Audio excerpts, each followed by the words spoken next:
today we are in an abandoned house very near to a train station here in Germany.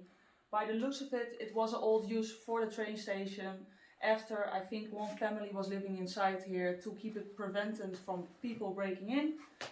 They left and now the house is left as it is. It's a bit messy, the most parts are very empty and there's nothing to see, but if you have nothing to do, it still has some features. Thanks for watching, like and subscribe, and enjoy.